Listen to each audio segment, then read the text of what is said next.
todos los años se hace una muestra, se hacen dos muestras grandes en la universidad. Una es en la Semana de la Ciencia, que es en septiembre, que se muestran algunos laboratorios, muestran algunas cosas, algunos proyectos que están haciendo. Y en la otra es lo que nosotros denominamos la Expo Universitaria, que en realidad es un día de octubre que normalmente vienen todos los chicos que están terminando quinto años de la escuela secundaria y vienen acá y reconocen a la universidad y las partes. Entonces también nosotros volvemos a hacer presentaciones sobre lo que está haciendo nuestro laboratorio. Nuestro laboratorio denomina LabTem, es Laboratorio de Tecnologías Emergentes, y en nuestro caso vamos a hacer un proyecto, vamos a mostrarle, hacer una muestra sobre algunas cosas que estamos trabajando sobre robótica en tres partes. Primero yo les voy a contar una pequeña leyenda que inspira a muchos de los que trabajan en robótica y que es muy vieja. Es de principios del siglo XX, de 1920, ustedes creo que no habían nacido, creo. Yo tampoco. Y cuenta un robot creado por un rabino. El término robot está tomado del idioma checo, es un investigador que quería construir una parte automatizada y no sabía cómo ponerle el nombre y le puso robota, porque robota en checo es labora en latín y labora es trabajar. Y lo que quería hacer es un proceso de automatización, un proceso que una máquina le hiciera cosas. Pero allá en 1920 no existía ni siquiera la computación. Así que, pero antes de ello, es decir, en la misma ciudad de Praga había una historia. Es la historia de el golem. El golem es un robot o una especie de robot que un rabino quiso construir. Ahora no les cuento más, les vamos a pasar, es cortito, la historia del robot. Luego de ello vamos a ver, le vamos a explicar lo que estamos trabajando, que es la construcción de un robot. Esta es la cabeza nada más del robot, pero bueno, van a ver en la parte de la pantalla, van a ver la construcción de un robot que es el tamaño de una persona. Ese robot estamos construyendo, lo van a ir, Sergio le va a explicar qué partes tiene, cómo lo estamos haciendo, porque lo estamos haciendo en conjunto, estamos haciendo en el laboratorio, y todas las partes están construidas con una impresora 3D que la van a ver luego. Y por último, este robot es un robot creado por un laboratorio de investigación en Francia y es posible replicarlo en cualquier parte, teniendo las partes. Bueno, le explica un poco Sergio de qué es ese robot, cómo lo fuimos haciendo, y nosotros tenemos aproximadamente, digamos, una partecita del robot, pero que es la cabeza, que tiene algunas cosas, como ser los ojos, los movimientos, pero después falta toda la parte de brazo, le falta bastante al robot. Y por último, Valeria les va a contar una historia, bueno, no es una historia, es un caso que que nosotros en informática llamamos, que se estudia, que es el caso del robot asesino. El caso del robot asesino no es una historia, en realidad es una historia de detectives tratando de ver quién cometió el error. ¿Por qué, digamos, cuando se cometen errores, las responsabilidades se van dispersando entre todos los jugadores del rol? Y entonces, en ese sentido, es decir, lo que nos muestra es algunos aspectos que tienen que ver con la ética profesional y con el labor de cada uno como profesionales en la actividad que nos desarrollamos. Esas tres cosas componen el golem, InMove y el caso del robot asesino. Bueno, yo ahora les voy a pasar brevemente la leyenda del golem. Yo no sé si se escucha bien. Cuentan que a mediados del siglo XVI ocurrió en Praga un suceso increíble. Una terrible historia en la que los límites del hombre se pusieron a prueba. La leyenda del golem de Praga. El protagonista de esta historia es el rabino Loeb. Loeb era el hombre más sabio de todo el barrio judío de Praga. Todos le respetaban y le tenían en gran estima. Como buen rabino, conocía a la perfección el Talmud, pero también la cábala, las matemáticas, la física, la química y la astronomía. Poseía además grandes conocimientos mágicos y de alquimia. Un día, tal vez para probar los límites de su propio poder, el rabino Loeb creó un golem, un sirviente de arcilla. Cuando terminó de moldearlo, se percató de que no tenía vida. Para dársela, escribió en su frente la palabra Emet, verdad en hebreo. En ese momento, el golem abrió los ojos y movió lentamente sus extremidades. El pétreo ser creado por el rabino tenía una fuerza inigualable, pero no poseía la capacidad de hablar. Para conseguir comunicarse con él, el rabino tenía que introducirle pergaminos en la abertura de su boca, con las órdenes a realizar. El golem trabajaba duramente para el rabino todos los días, excepto el Sabbat, día de descanso obligado para los judíos. Y así fueron pasando las semanas. Todo el mundo aplaudió la maravillosa proeza del rabino. Había conseguido un trabajador incansable, siempre dispuesto a ayudar. Un triste día, el rabino Loeb olvidó extraer el pergamino del día anterior de la boca del golem, antes de dirigirse a la sinagoga para oficiar el Sabbat. Cuando se disponía a iniciar la ceremonia, aparecieron varios de sus vecinos, aterrorizados porque el golem había enfurecido y destrozaba todo lo que caía en sus manos. El sirviente estaba furioso porque se le había hecho trabajar en Sabbat, día sagrado de descanso para todos los judíos. El rabino corrió a través de los estrechos callejones de la judería en dirección a su casa. Al llegar, encontró todas sus pertenencias tiradas por el suelo, su mesa de trabajo estaba partida por la mitad y las estanterías volcadas. El desastre del interior de la casa resultaba horrible, pero lo peor aguardaba al rabino en el patio de atrás. Sobre la hierba yacían muertos sus queridos animales, todos asesinados por el golem. El ser todavía estaba allí, y en aquel momento se disponía a arrancar uno de los árboles del patio. El rabino Loeb se acercó al golem y le miró fijamente a los ojos. La criatura quedó inmóvil, hipnotizada por la fuerte mirada del rabino, momento que éste aprovechó para borrar la primera letra de Met de su frente y quedar en ella solo Met, muerte en hebreo. El golem cayó entonces al suelo, convertido otra vez en una inerte estatua de arcilla.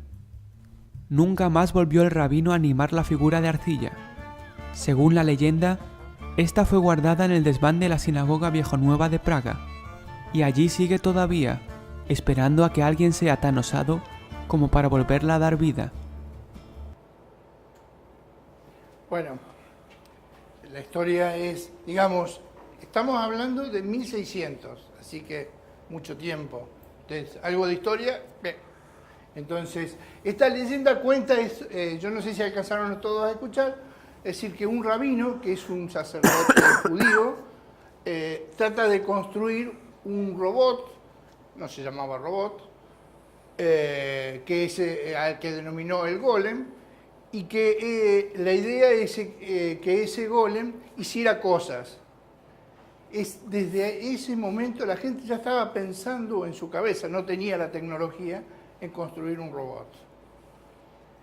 Ese robot se le introducía un pergamino durante todos los días, entonces le decía las órdenes que tenía que hacer. Pero un día y a la noche se lo retiraba. Y al día siguiente hacía lo mismo. Hasta que un día se olvidó de construir, de sacarle el pergamino, y el golem se volvió loco. Y empezó a hacer diabluras, y empezó a hacer cosas que no estaba previsto que haga. Entonces, ahí cuenta la historia que el rabino que le puso, que le había clavado en la frente Emet, que en judío quiere decir verdad, le quitó una letra y le dejó Metz, que en judío quiere decir muerte, y se desplomó el golem. Y se murió, digamos, y quedó ahí la leyenda. Esto tiene que ver con que también cuando uno construye un robot, ese robot va a hacer algún tipo de acción y esas acciones no debieran perjudicar a las personas, no debiera atacar a una persona, no debiera hacerle daño a una persona, pero a veces lo hace, y es el caso del golem, que en realidad hubo un error, el error fue humano, y en este caso se perjudicó a muchas personas. Nosotros no quisimos hacer el golem, porque el golem era de arcilla y ya la tecnología era conocida.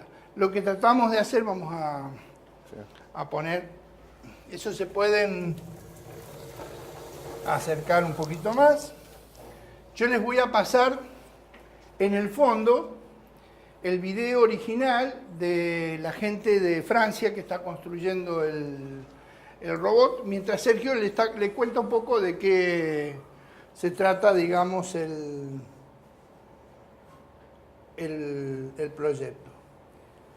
Se llama InMove.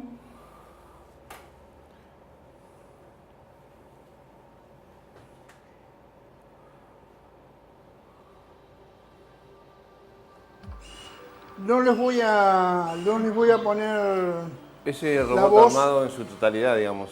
Nosotros estamos armando de la parte del cuello para arriba nada más, por eso le hicimos una base acá. Está controlada por placas Arduino, que son estas que están acá. Lleva como 2 placas más o menos. Arduino lleva servomotores para todo lo que es el movimiento. En este caso, esta cabeza acá, si ustedes alcanzan a ver, adentro tiene como un motorcito. Bueno, este es la que va a permitir que se mueva la mandíbula. Después va otro servo más acá adentro que no lo tenemos, que es el que permite que mueva la cabeza hacia izquierda o hacia derecha, ¿sí? Todo lo que es este movimiento también está controlado por servos, por placas Arduino. Nosotros lo que hicimos fue, ese modelo está hecho con un programa de CAD, digamos, está diseñado, alguien lo diseñó, puso esos archivos a disposición de cualquiera, digamos.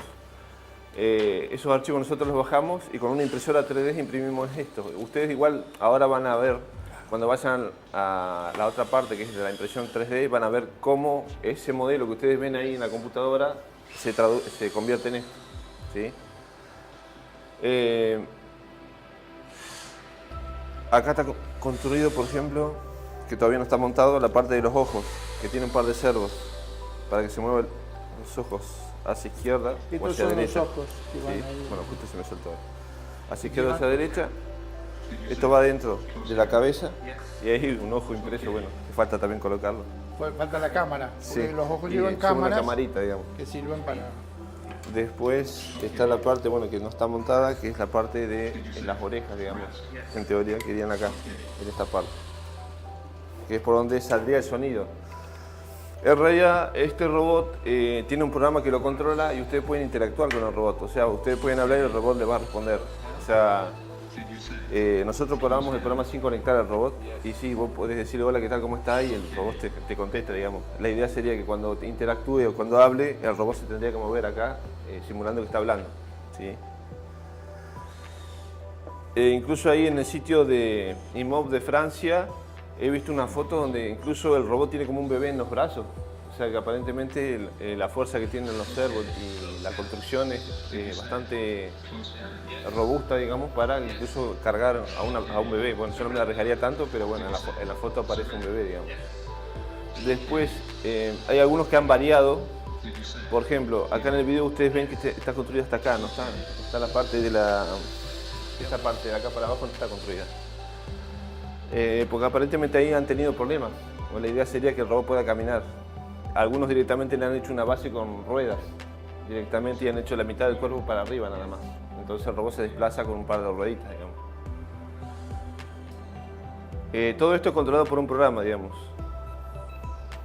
que ustedes lo pueden llegar a colocar en una computadora que se llama Raspberry Pi, con lo cual le daría independencia, o sea, no tendría que estar conectado incluso a una computadora de acá de escritorio, sino que podría estar dentro del robot esa computadora con una batería independiente y el robot sería independiente, ¿no?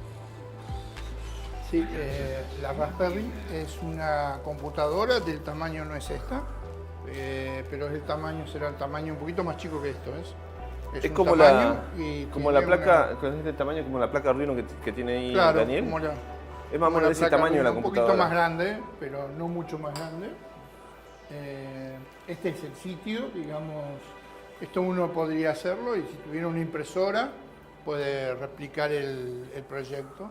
Es un lindo proyecto de ciencia para los que usan tecnología y nosotros lo hacemos para ir probando determinadas cosas, porque básicamente un robot tiene que en distintos tipos de funciones. Algunas funciones son acciones reactivas, como hacer o mover un brazo, pero hay otras acciones que son que tienen que ver con el intelecto o con la mente de las personas, como simular una conversación con otra persona.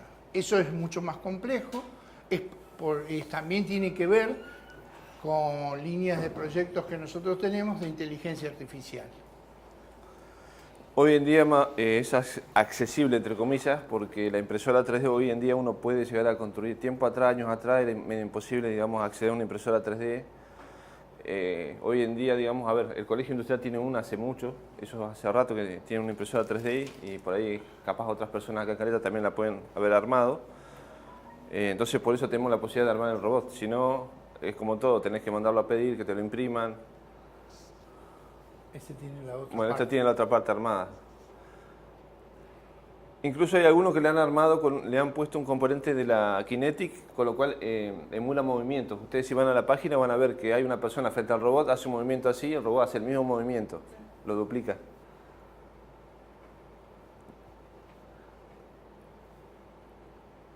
Ahí tiene las rueditas para moverse.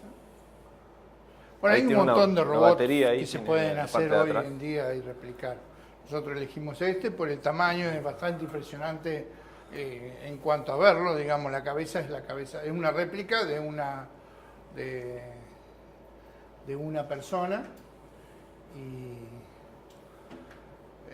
es interesante porque yo les decía, uno no solamente tiene que ver solamente cuestiones que ver con la ingeniería mecánica, es decir, cómo hacer funcionar un servomotor para que el robot mueva la cabeza o mueva un brazo o que levante algo. O ustedes veían que manipulaba una pelota también en la mano. Y bueno, todo ese proceso tiene que ver con la simulación de lo que serían nuestros músculos. Y la otra cuestión es cómo simular un comportamiento inteligente de algo como esto. Es decir, no es lo que vemos en las películas, pero no es que estamos como hace 50 años atrás o 40 años atrás.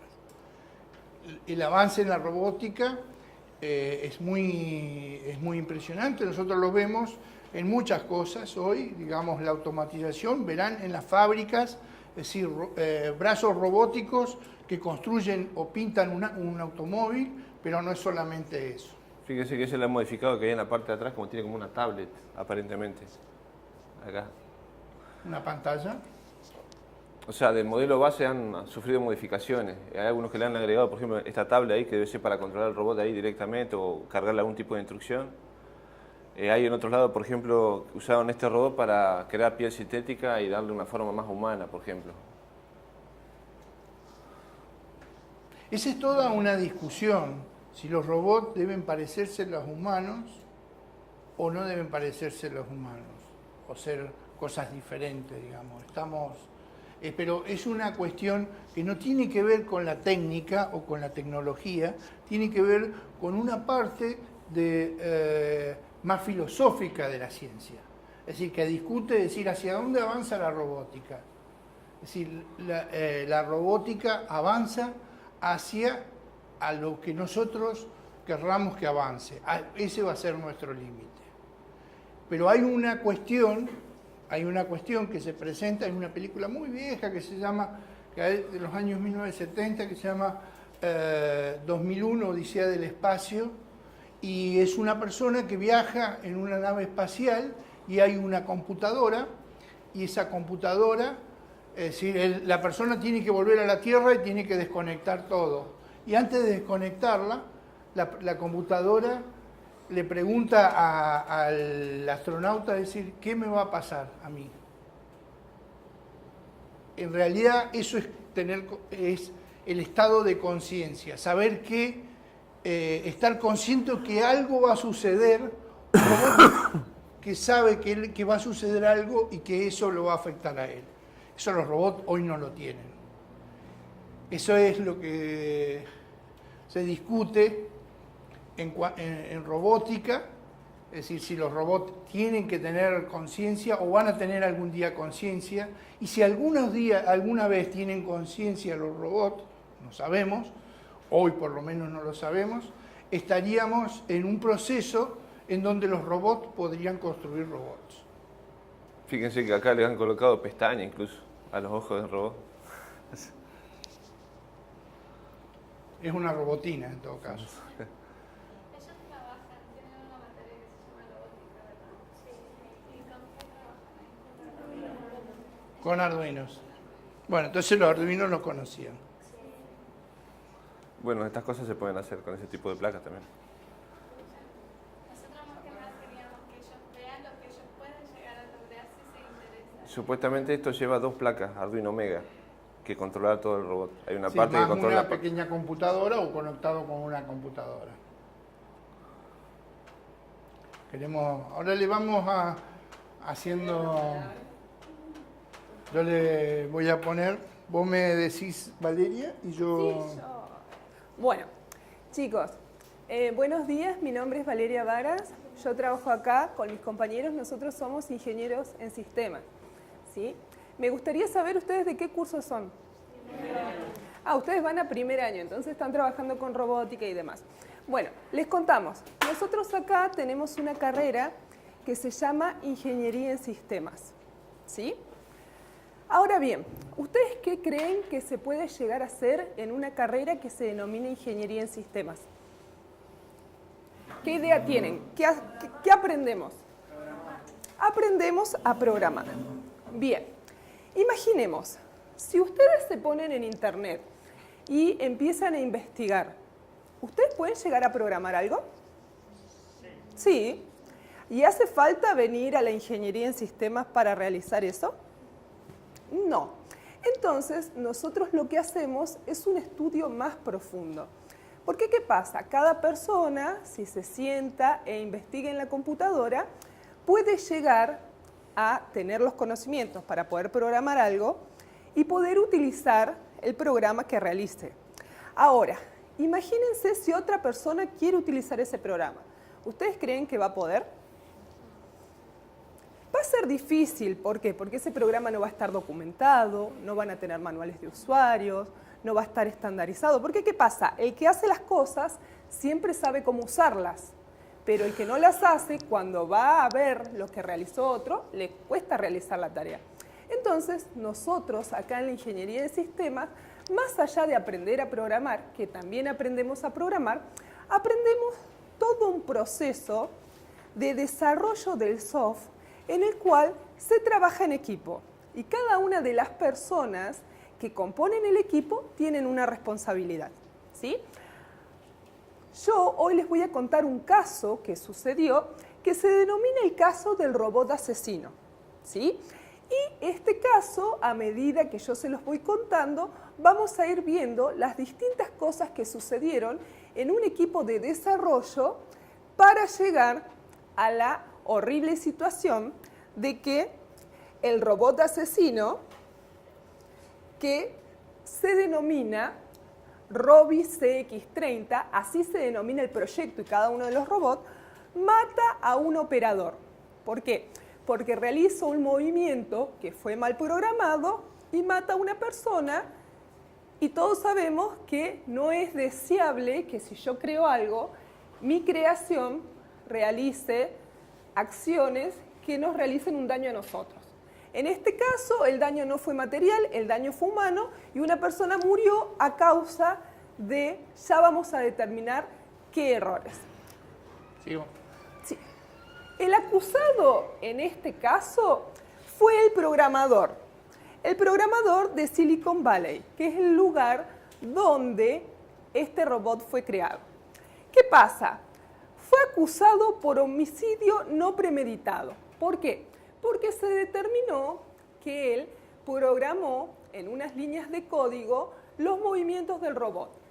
¿Qué pasa? Se les dio la especificación de un físico donde el físico determinó cuáles eran los movimientos que debería realizar ese robot.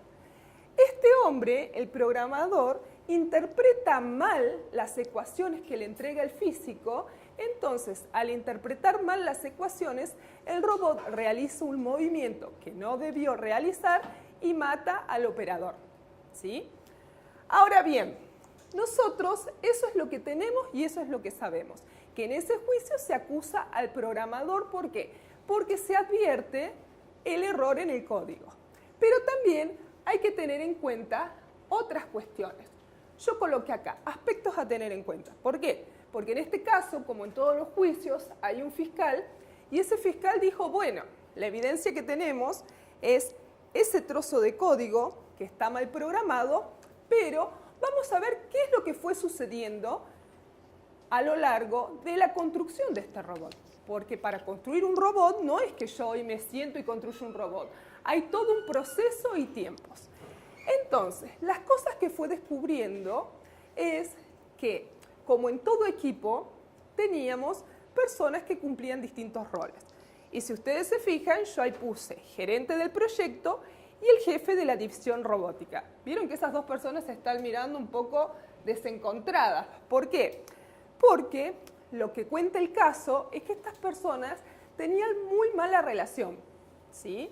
Y cuando uno tiene que trabajar con personas dentro de un equipo de trabajo, es muy importante el modo en que nos llevemos. No significa que tenemos que ser amigos, pero sí tenemos que tener una buena convivencia laboral, porque de nuestra buena convivencia surgen muchas cosas buenas. En cambio, de las desavenencias surgen muchísimos problemas. Entonces, ¿qué pasa? Ahí donde dice el jefe de la división robótica, era el jefe del gerente del proyecto. ¿Por qué? Porque era la persona que lo supervisaba.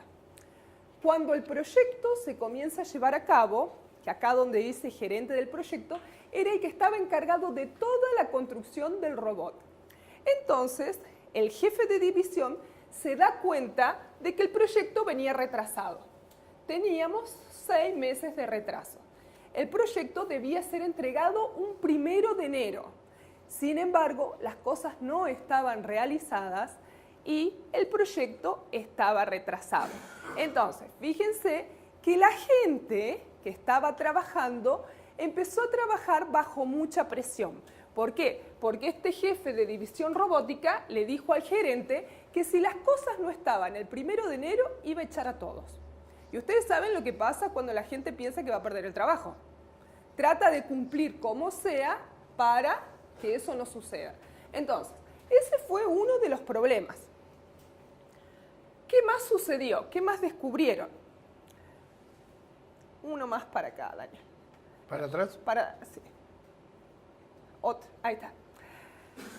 Otra de las cosas que descubrieron, que el programador, a la persona que se lo está acusando, era un programador que se creía una estrella. Eso es un problema. ¿Por qué? Porque cuando yo hago las cosas y pienso que hago todo bien y no dejo que nadie me aconseje ni que nadie me dé una crítica positiva, yo siempre voy a incurrir en el mismo error. ¿A ustedes les debe pasar o no? ¿Ustedes no trabajan en equipo? Sí, y no hay alguno que siempre piensa que sabe todo y no les presta atención al resto y por ahí hace el mal por eso. Bueno, este era el caso. El programador tenía que trabajar en un equipo de programadores y ¿qué pasa? Él se creía que era un genio, entonces él hacía lo que él quería. Y nadie se animaba a decirle, che, me parece que vos estás haciendo mal. ¿Por qué? Porque querían evitar problemas. Entonces, una psicóloga que investigó el caso dijo, y la verdad que yo advierto que este hombre cometió un error. Pero claro, era culpa de la personalidad que tenía. No aceptaba críticas, era individualista, era ambicioso, era arrogante. Entonces, a la hora de conformar un equipo de programación, tenemos que tener en cuenta todas estas pequeñas cosas, que tienen que haber personalidades abiertas y personalidades que permitan todo lo que sea supervisión de otra persona y acepte esa crítica. Sigamos viendo que hubo millones de problemas, chicos, acá. Bien. Bien. Otro de los problemas surgió al principio. Nosotros acá, como yo les digo, en la ingeniería en sistema, estudiamos algo que se llama modelos de ciclo de vida de desarrollo del software. ¿Eso qué significa? Eso significa que yo, antes de iniciar un proyecto, me fijo qué voy a construir y qué va a ser lo más conveniente para ver cómo yo voy a construir eso. Por ejemplo, ustedes miran, este dibujito les da idea de un modelo que es un modelo lineal. Acá, ¿qué dice? Requisitos, diseño, implementación, verificación y mantenimiento. ¿Qué significa esto? Significa que yo voy a ver qué funcionalidad va a tener, en este caso, mi robot. Una vez que yo determine cuál es la funcionalidad, lo voy a diseñar, lo voy a programar, lo voy a implementar, voy a verificar si funciona bien y después de verificar si funciona bien, una vez que el robot ya esté en funcionamiento, lo voy a mantener. Pero ¿qué pasa? Al robot yo lo voy a tener al final, ¿sí? ¿Por qué? Porque primero voy a hacer todas las cosas sin ir creando el robot. Sin embargo, en este caso, donde ven una ruedita, se llama prototipo. ¿Qué significa? Que desde el comienzo yo voy a armar un prototipo para que el operador vaya interactuando con el robot antes de tener el producto terminado. Entonces, ¿qué pasa? Se van a poder ir viendo los errores que voy cometiendo porque el operador ya va a estar interactuando con el robot. ¿Qué pasó en este caso? El gerente del proyecto que eligieron, que yo les mostré hace rato que estaba con el gorrito, no tenía experiencia y decidió, ¿a ustedes qué les parece? ¿Qué sería mejor si tengo que crear un robot? ¿Tener un prototipo desde el principio o que el robot se cree al final? Ustedes que andan trabajando con robots. Tener un robot desde el principio. ¿Qué pasa? Todo el equipo le dijo eso al gerente. Che, nos conviene tener un robot desde el principio. Pero el gerente, ¿qué dijo? No. Él tenía experiencia en otro tipo de proyectos donde había usado este modelo. ¿Por qué? Porque eran de simples transacciones. Entonces, hacer de transacciones no importaba tener un modelo desde el principio. ¿Y qué eligió? Eligió utilizar esto.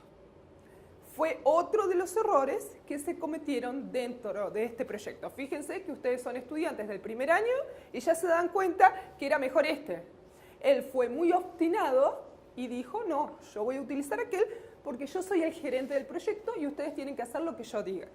Fíjense qué importante que es ser gerente de un proyecto. A ver, bien, la interfaz. ¿Ustedes saben qué es la interfaz de algo?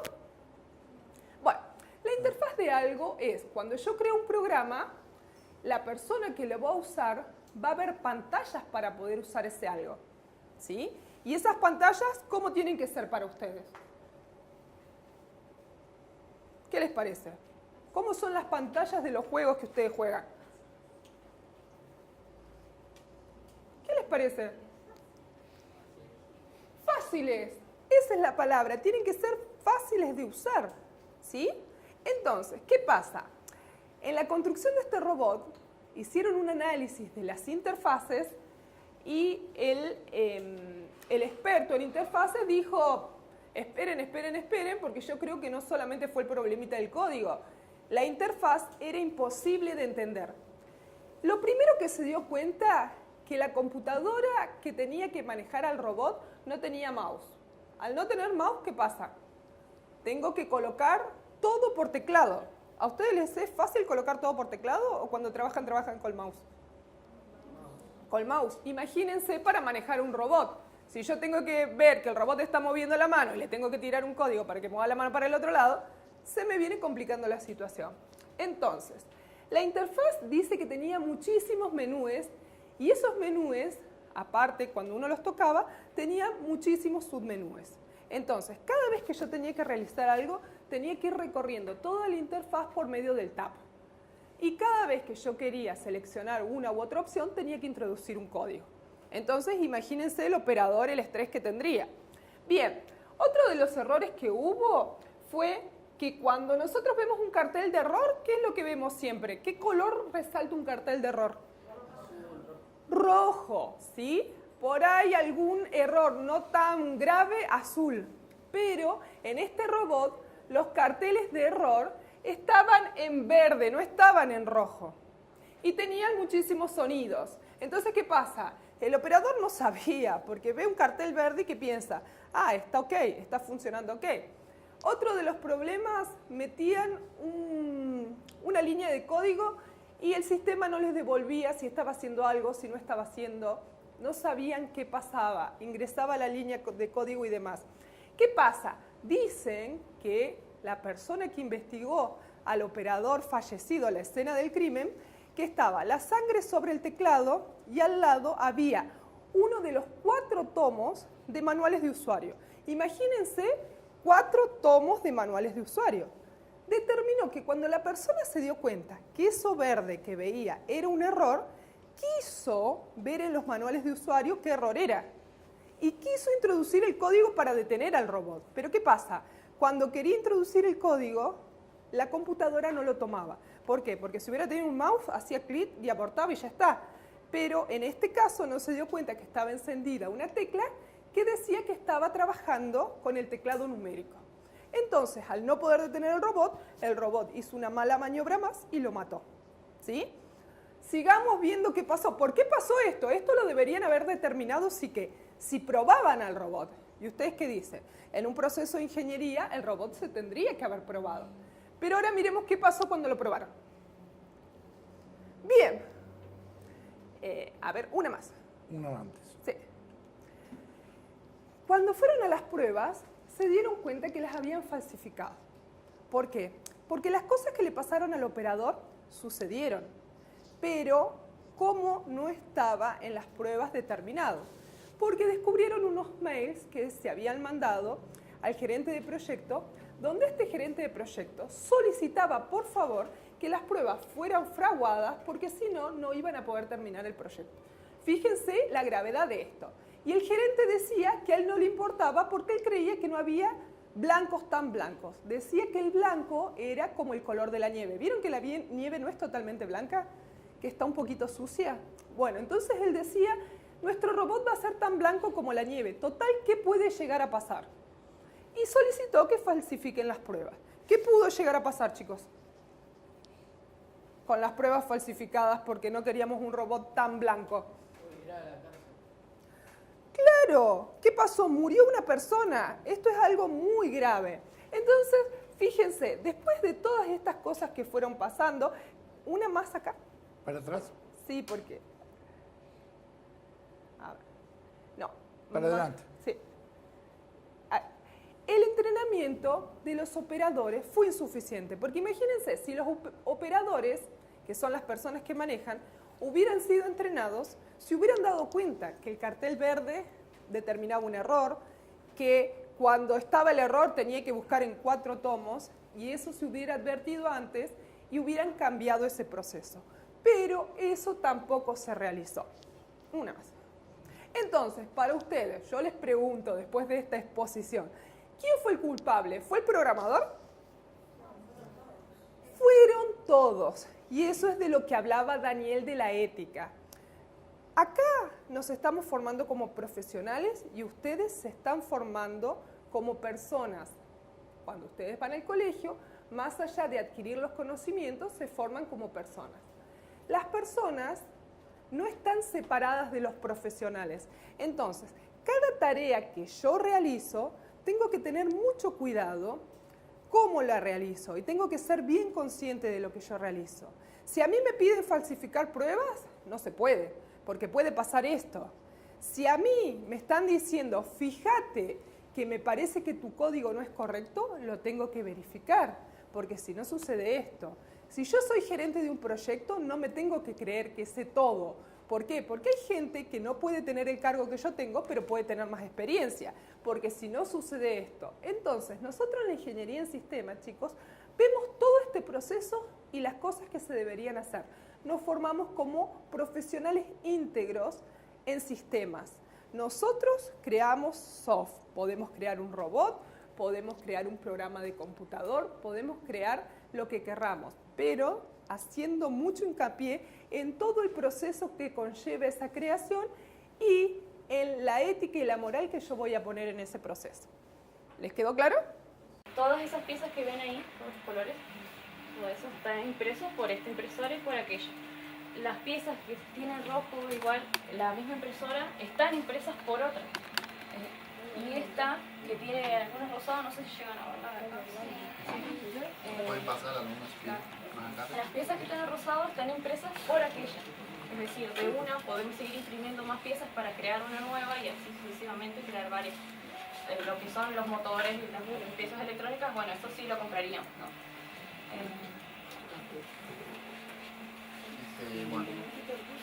Bueno, el funcionamiento de la impresora parte en calentar, digamos, el filamento, que es el filamento negro. Digamos, esa es la materia que utilizamos nosotros para hacer las piezas.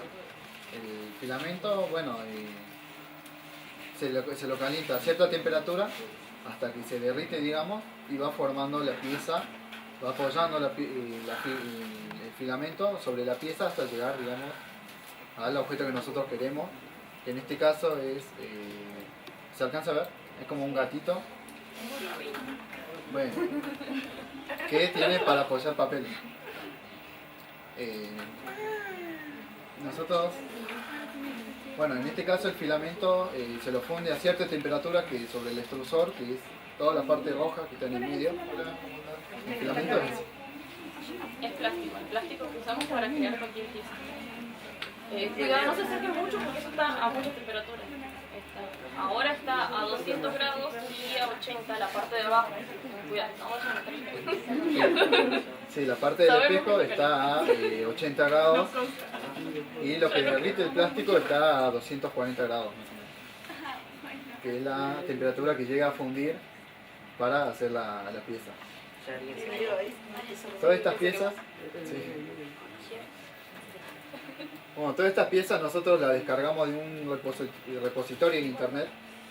Nosotros descargamos esas piezas y como tenemos impresora 3D podemos llegar a imprimirlo. La página que nosotros descargamos es esta. Se llama Tinkerverse, por ahí si ustedes quieren entrar y chequearlo, es tinkerverse.com. Y acá, digamos, suben todo lo que son piezas en 3D ya diseñadas para poder imprimirlas.